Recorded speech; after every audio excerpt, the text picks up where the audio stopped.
It's time, guys. The 2010s are almost over, so it's time for me to talk about the top 10 games of the past decade. With so many great games this past 10 years, I'm going to be doing this video in a slightly different format than I usually do. So for this video, I'll be talking about the best game from each year, starting from 2010, as well as mentioning the runner-ups. So take off your pants and crack open a beer ski. Let's ring in the new year together while talking about the top 10 games of the decade. 2010.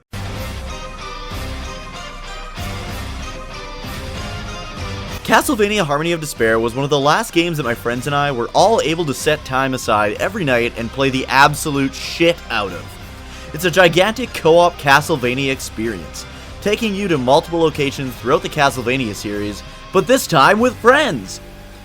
This game basically lets everyone play as their favorite Castlevania characters and play their favorite Castlevania games with their best buds by their side. The amount of fun and teamwork this game brings out was just incredible, and I guarantee that if we all still had the time, we'd still be playing this game today. The runner-up for 2010 would have to be Dragon Quest IX. I loved this game when it came out and was glad that I actually got to experience this game's co-op features with my friend Bubs. With recent rumors of a Switch remake, I really feel that this was one of the most underappreciated games in the Dragon Quest franchise.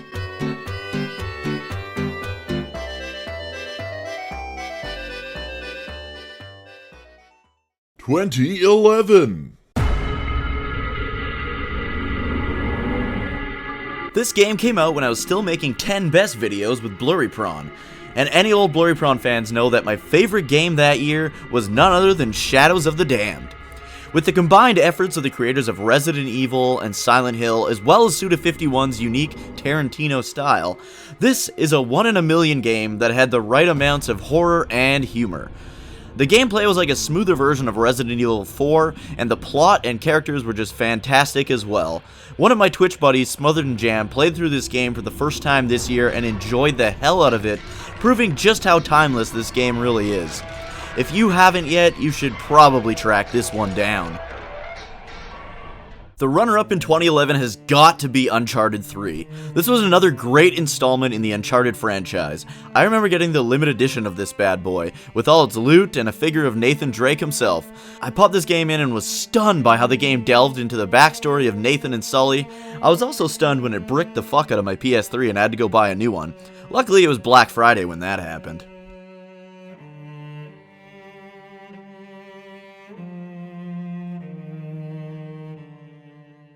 (2012). Sleeping Dogs. Oh my god, this is an underrated game. This might just be my favorite sandbox style game I've ever played. This game makes you feel like you're in a Kung Fu Hong Kong gangster movie. You play as a dude who's basically out to get revenge against the Triads for the death of his sister. They really pulled out all the stops when it came to the actors, characters, story, and combat system of this game. If you're a fan of Grand Theft Auto or Yakuza games, check this game out. You won't be disappointed. I was also told by a friend who's moved back to Hong Kong that the game absolutely nails it when it comes to the city of Hong Kong and its atmosphere. The runner-up in 2012 is the Metal Gear Solid HD Collection. I love the Metal Gear series, and this collection includes Metal Gear 2 Solid Snake, Metal Gear Solid VR missions, Metal Gear Solid 2, Metal Gear Solid 3, Metal Gear Solid 4, and Metal Gear Solid Peace Walker, as well as a bunch of bonus content. You really can't go wrong with this release. I had to get the Platinum Trophy for Metal Gear Solid 3, and this release is worth it, just to be able to play Peace Walker, my personal favorite in the series, on the PlayStation 3. Honestly, the PSP controls were ass, so it was nice to play this one with a PS3 controller.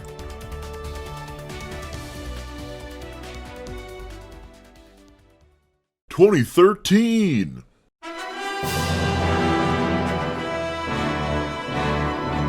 Ni no Kuni Wrath of the White Witch is hands down my favorite RPG on the PS3.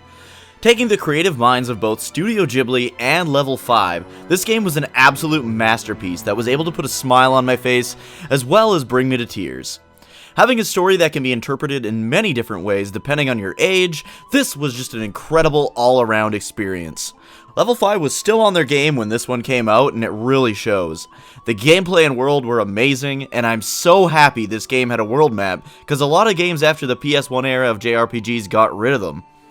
If you like JRPGs, Studio Ghibli, Prime Level 5, or Pokemon, you've gotta check this one out. It's actually been re-released on the PS4, Switch, and Steam as well, so there's no excuse to dodge this amazing game. It's too bad its sequel was so damn underwhelming. The runner-up in 2013 is another incredible game. The Last of Us was such an emotional roller coaster.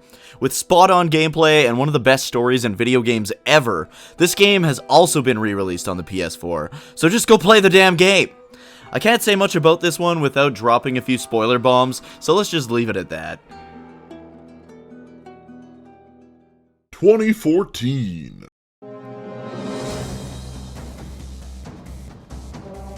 Until 2014, I never would have thought a South Park game would be on any of my top 10 lists.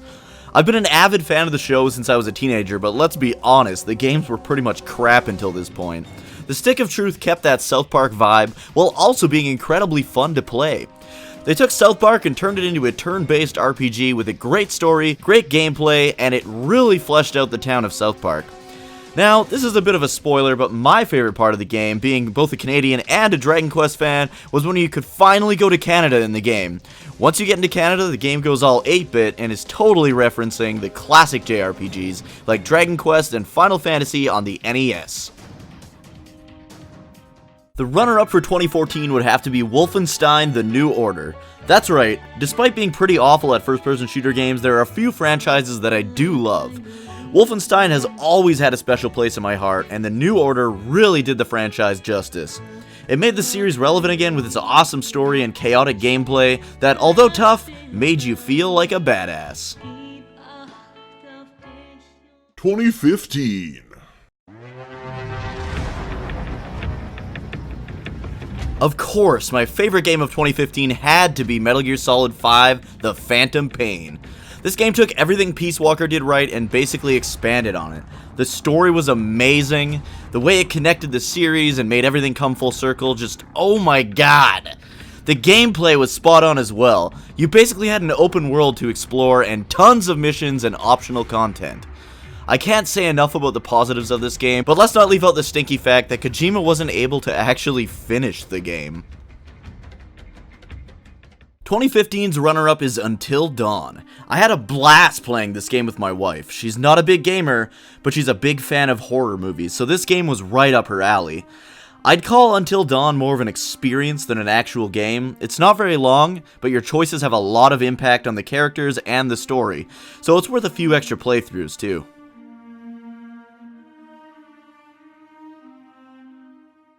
"2016. Final Fantasy 15 gets shit on by a lot of the Final Fantasy community for not conforming to the series' usual gameplay styles. But I honestly love this game. The story was an emotional roller coaster, and it does a good job of making you love all the characters. Who doesn't enjoy going on a road trip with the boys? As much as the combat system gets shit on, I find it is what you make of it. If you want to just play through the game, mashing the attack button, hoping you're a high enough level to take things on, go for it. I loved warping in and stabbing the shit out of dudes with my daggers. The game was also packed with references to the other Final Fantasy games. You've got that big-ass meteor that should have impacted the planet but is being held up by Titan, you've got the Chocobo races making their much improved return, and the summons in this game are just fucking majestic. Don't get me wrong, this game definitely had its faults, but for me, this was the best game of 2016.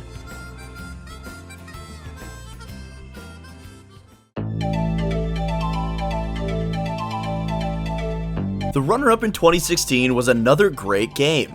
Pokemon Sun and Moon changed a lot of the things the Pokemon franchise had been known for, but unlike Sword and Shield, these changes were implemented amazingly. I loved the new twists on everything and how the game actually had a bit of story going on in the background. Basically, the islands the game takes place on are in the beginning stages of starting their own Pokemon League.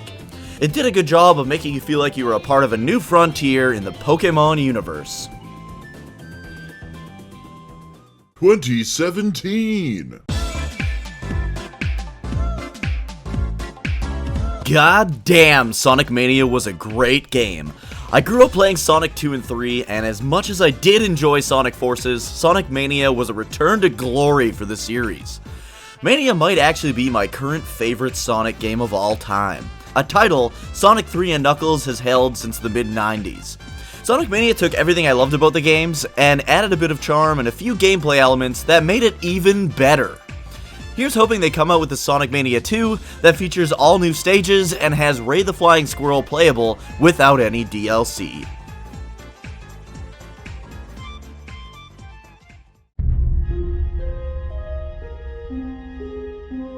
The runner-up in 2017 is Nioh.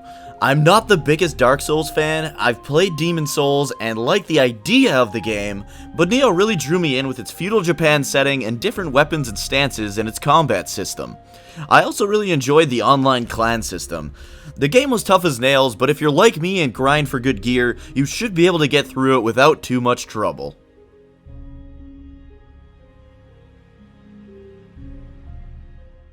"2018. Dragon Quest XI is, in my opinion, the greatest game of all time. It took everything I love about the Dragon Quest series and enhanced it. So many references to the classics, so many great and lovable characters, an incredible world to explore, and an amazing story. I've played through this game twice, once on the PS4 when it first came out, and then the second time on my limited edition Dragon Quest Switch when the definitive edition came out on the Switch. I got the Platinum Trophy on the PS4, and I'm currently working on finishing all the post-game Tickington bosses in the Switch version. I can't recommend this game enough if you are ever a fan of RPGs. If you have a Switch, that's the version I would recommend playing, and be sure to play in 3D mode for your first playthrough so you don't miss out. If you'd like, I streamed my first playthrough on the PS4 version, so you can find that on my Twitch channel as well as right here on my YouTube channel.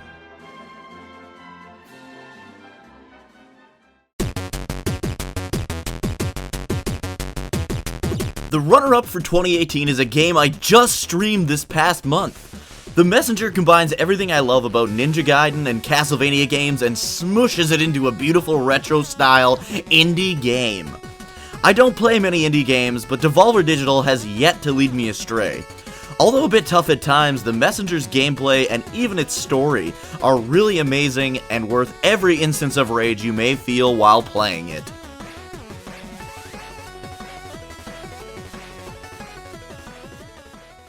"2019. Last but definitely not least, my favorite game of 2019 would have to be Dragon Quest Builders 2.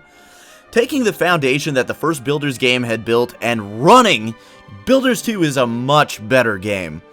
Building is so much more convenient, the combat system and exploration has been greatly improved, and the story's a lot better too. I'm not gonna lie, I have zero interest in Minecraft-like games, but Builders 2 leaves Minecraft in its dust when it comes to new innovations and having a great story that takes place after the events of Dragon Quest 2. This game was so good that it made me want to replay Dragon Quest 2 immediately after finishing it, and I hate Dragon Quest 2! Oh yeah, and did I mention it's fucking co-op? If you're a fan of the Dragon Quest series but don't like Minecraft-style games, I urge you to give this one a chance. If you're a Minecraft fan and have never played a Dragon Quest game, you're in for a treat.